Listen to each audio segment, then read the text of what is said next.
Welcome to Cinematic Recaps. Today, we're diving into the 2016 horror sci-fi thriller 10 Cloverfield Lane, directed by Dan Trachtenberg. Fair warning, spoilers ahead, so buckle up as we dive in. Michelle is hastily packing her belongings. She grabs a bottle of whiskey before leaving her apartment, leaving behind her keys and a diamond ring. Distraught, she drives from the city toward a rural area. During a nighttime gas stop, she notices a suspicious truck but ignores it. As she continues, she receives a call from her fiancé, Ben, who begs her to return after their fight. Michelle remains silent and hangs up. With tears in her eyes, she is distracted by another call from Ben. Suddenly, her car is slammed, causing it to roll off the road and leaving her unconscious. Michelle later wakes in a small room with a head injury, a saline drip in her arm, and her leg chained to a pipe. Terrified, she tries unsuccessfully to free herself. Seeing her phone across the room, she uses the saline pole to pull it closer,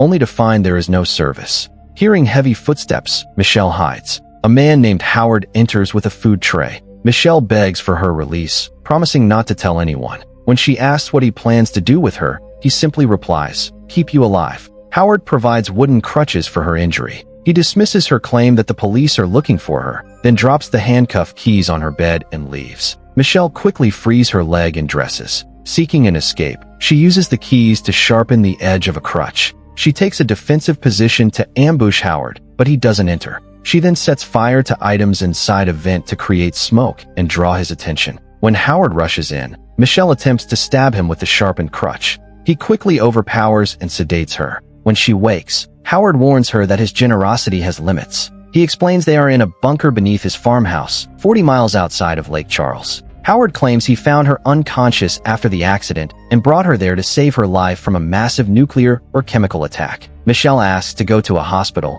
but Howard insists the air above ground is contaminated, requiring them to stay underground for nearly 2 years. He mentions that if Martians have reached Earth, human weapons will be useless, but luckily, he was prepared. When Michelle asks to call her family, Howard tells her everyone outside the bunker is dead. Suddenly, a clattering sound erupts, prompting Howard to investigate. He returns, stating that both Michelle and the man in the other room need to eat and rest. Later, Michelle wakes to find her door unlocked. Stepping out, she meets Emmett, a man with a broken arm. Emmett offers her snacks and explains they are in a bunker, noting she's lucky to have a room with a door. He has been there for days, though the lack of windows makes tracking time difficult. When Michelle asks about escaping, Emmett warns that the air outside is lethal. Howard enters, explaining that Emmett broke his arm accidentally while knocking over a week's worth of food, to which he hastily agrees. Howard then leads them through the common area, highlighting the aquaponics system that purifies the air. He shows her a living room stocked with books and movies, and a fully functional kitchen.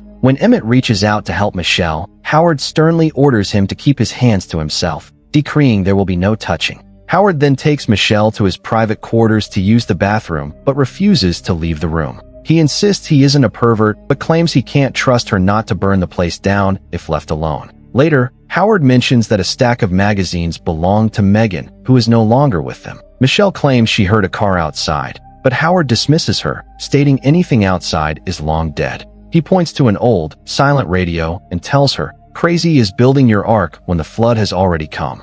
To make her feel at ease, Howard takes her to see the outside world.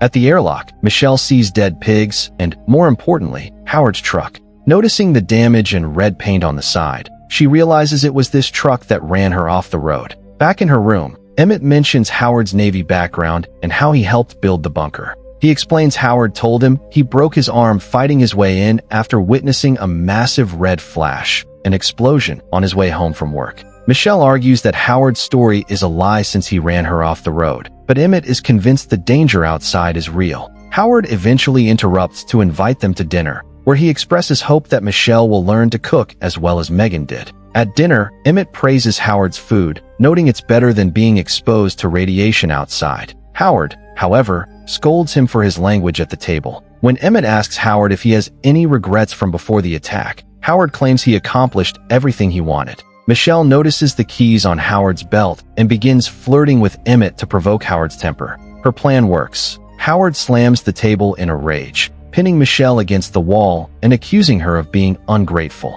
In the chaos, Michelle successfully snatches his keys. Howard soon realizes his keys are missing, but the sound of a vehicle moving above distracts him. Seizing the moment, Michelle smashes a bottle over Howard's head and sprints for the exit. She reaches the airlock, but as she prepares to open the final door, a woman with severely burnt skin approaches. The woman begs to be let in, eventually becoming hysterical and slamming her head against the glass. Howard pleads with Michelle not to open the door, and seeing the horrific effects of the outside air, Michelle realizes she cannot leave. Later, Howard replaces the light bulb in Michelle's room and apologizes for his behavior. He finally admits to running her off the road, explaining he was panicking to reach the bunker when the attack began. He gives her fresh clothes and insists she shower to remove any toxic particles. In the dining room, Howard asks Michelle to stitch the wound on his head. While she works, they bond over their pasts. Michelle shares her dreams of being a fashion designer, while Howard reveals a photo of his daughter, Megan. He claims his wife turned Megan against him before they moved to Chicago, and he fears they are now dead. Later, Emmett consoles Michelle, telling her she couldn't have saved the woman at the door. He shares his own regret, passing up a college football career because he felt inferior to the other students. Michelle reveals a painful memory of her own, witnessing a child being abused in a hardware store and being too afraid to intervene. Emmett concludes that they are in the bunker for a reason, and their lives must have some meaning. Over time, the trio begins to bond, playing puzzles while Michelle prepares meals for the group. One morning, heavy vibrations from above interrupt them. Howard explains that the helicopters flying by represent Phase 2 of the attack, ground sweeps by extraterrestrials following the initial strikes on population centers. Suddenly, a malfunction blocks the air filtration system. Howard tells Michelle she is the only one small enough to fit through the vents to restart the filter. Michelle then walks through the vents into the filtration room, where she restarts the generator. Michelle discovers a ladder leading to a window with the word "help" scratched into the glass, stained with blood. She also finds a pair of blood-stained earrings.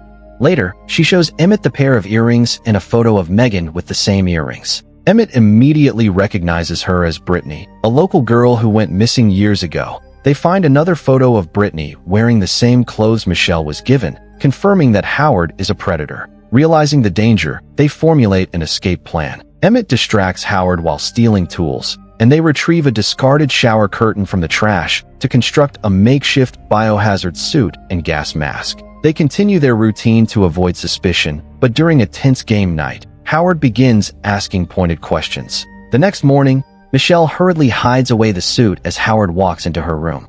Howard asks for their help moving a barrel of perchloric acid to the bathroom. He explains that the acid is highly corrosive and can dissolve a human body down to the bone. Howard reveals he found the stolen tools and demands to know their purpose, threatening to throw them into the acid alive. To protect Michelle, Emmett takes the blame, claiming he was using the tools to fashion a weapon so he could steal Howard's gun and earn Michelle's respect. Howard seemingly accepts the apology, but then suddenly shoots Emmett in the head and orders Michelle back to her room. Back in her room, Michelle mourns Emmett while looking at his driver's license. Howard chillingly offers her ice cream, asking if she wants a bowl or cone, before leaving to prepare dinner. Now fully determined, Michelle finishes the biohazard suit and hides it under her mattress when she hears Howard approaching. Howard tells her dinner is ready and is about to leave when a falling bolt from the vent draws Howard's attention. He takes a look but sees nothing. He then turns around and sees something is hidden underneath the mattress. He pulls her by the hair and discovers the suit. She manages to escape the room, locking Howard inside.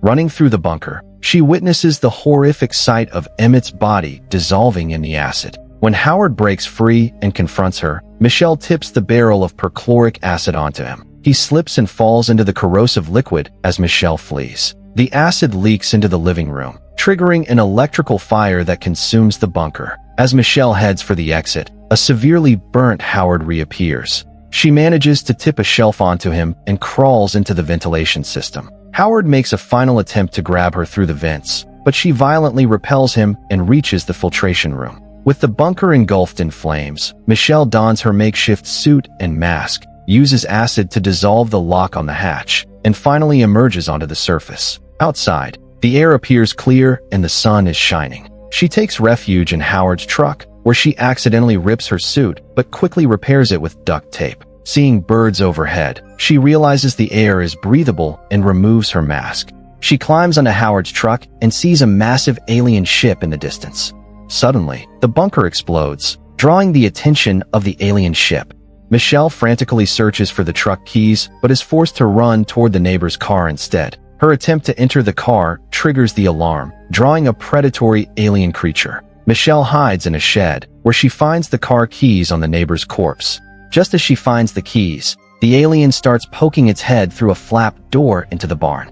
She manages to silence the alarm and evade the creature, but as she runs toward a nearby house for help, the giant alien ship rises behind it, releasing a toxic green gas into the air. Michelle retreats to the truck and puts her mask back on, realizing the green gas is flammable. After the gas clears, an alien creature chases her into the vehicle and tears off her mask. The massive ship then lifts the truck toward its mouth. Desperate, Michelle uses the whiskey and a lighter to craft a Molotov cocktail. As the truck enters the ship's intake, she throws the explosive inside. The resulting blast destroys the craft, dropping the truck to the ground. Soon after, Michelle regains consciousness to find the alien ship destroyed. She reaches the neighbor's car and drives away. On the radio, she hears a broadcast stating the military has reclaimed the southern seaboard. The message directs refugees to Baton Rouge, but calls for anyone with medical or combat experience to head to Houston. Inspired to fight back, Michelle turns the car toward Houston to join the resistance. And that's the end. Don't forget to like, subscribe, and hit the notification bell. It really helps the channel grow. Thanks for watching, and I'll see you in the next recap.